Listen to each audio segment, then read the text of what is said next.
Hey, what's up guys? My name is Prapreet and today we're going to be talking about how to pack for travel weddings. So I am a professional wedding videographer and a photographer, and I often get weddings that are outside of my drivable distance. So for these situations, I mostly have to fly.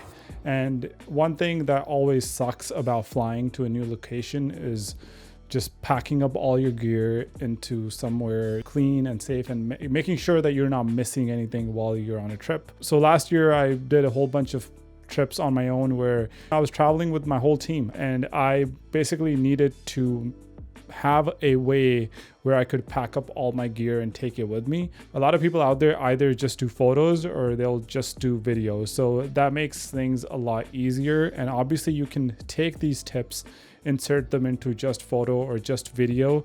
These are kind of just like an overall example of how I go about planning my trip from the beginning to the very end and making sure that I have all the gear and about just right amount of gear. I don't like to overpack, but I also don't like to underpack. If you ever show up to an event and if you underpacked, that would be really bad because now you don't have the equipment to shoot high quality content with. So, but at the same time, you don't want to be carrying around extra weight. I think I did that a lot in my first 2 or 3 weddings that I shot outside. It was just a lot of work, and to be honest, like I did not enjoy that. Like carrying all that weight through airports is no fun, trust me. So I just want to quickly go over some tips and tricks for you guys to kind of pack better. So this is kind of like my workflow when it comes to packing for trips and making sure that we're taking just the right amount of gear to weddings. And one thing to note is I never want to rent out equipment where I'm going, just because I don't know what that equipment is going to be like.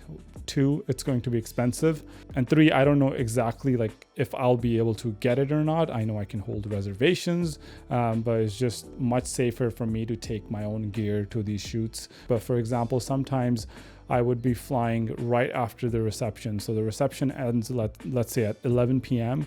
and then my flight is at 4 a.m. I don't have time even to go to a mailing service to go ahead and mail my shipment out, let alone going to the shop to return those items. So that's why I never actually rely on that. So step number 1 is definitely thinking about the gear that you're going to be taking. I don't want you to just grab everything in your office. I mean, I have a whole lot of gear, and when I shoot local weddings, everything basically travels in my car and I have no limitation. But when we're traveling, a lot of us are limited to just 2 check-ins, for example, maximum, or 1 carry-on and 1 backpack. Even those 2 check-ins, you want to make sure that they're not overweight. So step number 1 is planning out what you want to take. So I basically started writing down on a spreadsheet everything that I use on normal shoots. All the cameras, all the lenses. So photo and video are separate. So I'll make 2 different tables. One has all the gear for photos. One has all the video gear basically, right? And I basically go camera 1. I would use these lenses in start of this event. I would go into this lens afterwards. And then the second body, for example, would have a prime. So the first one would have a zoom lens. Second one would have a prime or a telephoto. So that would be my photo setup. Plus, I would go ahead and add on there that I would need triggers for my lights, my strobes. I would need stands for those strobes. I would need modifiers such as softbox or other things. And then I would also need for example, an on-camera flash. So these are all the things that I would need for a photo kit. I'll go through all my events basically. So when you're booking a wedding, you already know all the events that you're going to be shooting. And from experience, I already know like these are the things that I would be needing.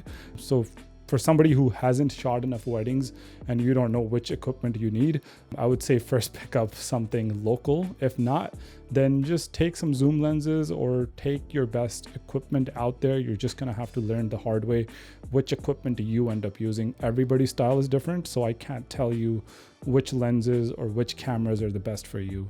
Styles vary person to person, so it's just something that you have to figure out on your own. So for example, we just talked about photo. We're going to talk about video now. You need the gimbal, you need the tripod, you need the light stands, the lights, modifiers, and you need the cameras, you need the lenses, you need the microphones, you need audio system, audio recorders, the wires, the battery packs. So all those things combined in a spreadsheet for that one particular event. Think about all the instances that you're going to be shooting. So those are just the things that I like to keep a tab of when I'm kind of just writing my notes on the spreadsheet, talking about the things that I'm going to be using for my shoot.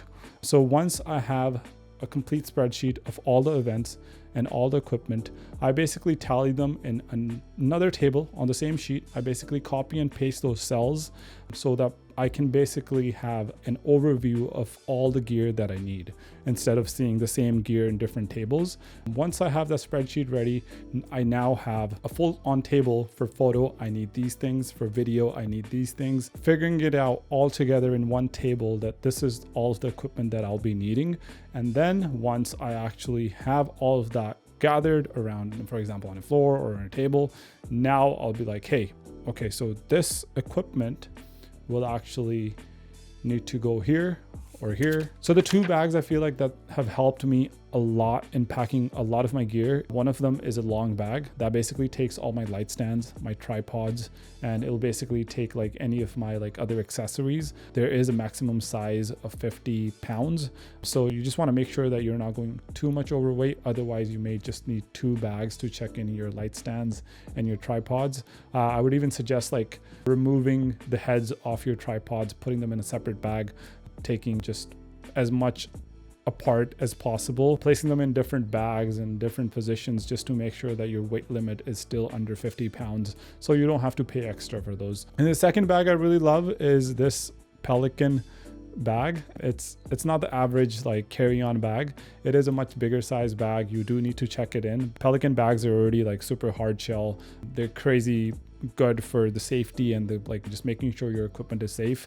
I usually put all my lights in this bag. I'll put, for example, my audio recorders in here, my wires, all the things that basically I can survive without, right? So in both of these bags that I'll be checking in, I like to make sure that I don't have any batteries, first of all, because you can't check in any batteries. And two, I never want to put anything that's like I can't live without. Out of all the equipment, your hard work and your client's work obviously is the most important, especially for me. I never want to lose any of my client's data. Always want to make sure that that is in your backpack somewhere safe, always close to you. I would say backpack because sometimes if you're boarding last, they will make you check in those carry-on bags as well. So you just want to make sure that you have all the hard drives, all the SD cards in your backpack, so you never have to at any moment check those in, and you're basically securing your work that you just put in over the week or the weekend. So that's something that I like to do. Keep your cameras away in your backpack, your batteries, your SD cards, your SSD drives, just make sure they're in your backpack. So yeah, you have your carry-on, you have your backpack, you have your two, for example, checked-in bags, and that's pretty much all the equipment you need. Pack up everything, and I say step 3 is the most important. You go ahead and weigh everything, and then once this is done, I like to go back, take like an overview picture of all my equipment. You could stop here if you really wanted to, but so I go back to the spreadsheet that we created earlier, and I will add basically a highlighter on each single item. And that basically indicates, for example, if it's orange, all the orange items will be in the Pelican bag, right? All the yellow items, for example, or the green items will be in a different bag. So it just kind of helps me have an overview look at which item is in which bag. And then when I am coming back from the trip, I can just look at that spreadsheet and say, hey, this item goes in here, this item goes in here.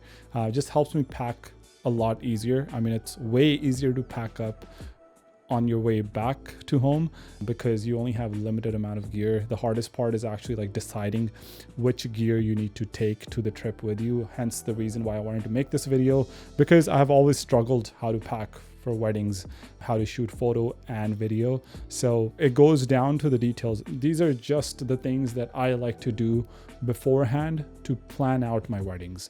And this, I feel like, just gives me so much freedom when it comes to shooting because I'm taking the right equipment. So that's it for today, guys. I hope you guys enjoyed this video. If you guys have any questions, feel free to comment them down below. Again, I've been doing this for a while, so I know exactly what kind of things to avoid in terms of like making the right decisions to shoot better weddings. So this was today's video. I hope you guys enjoyed it. If you guys have any questions, please feel free to comment them down below. I'll have all the links of the bags listed down below as well.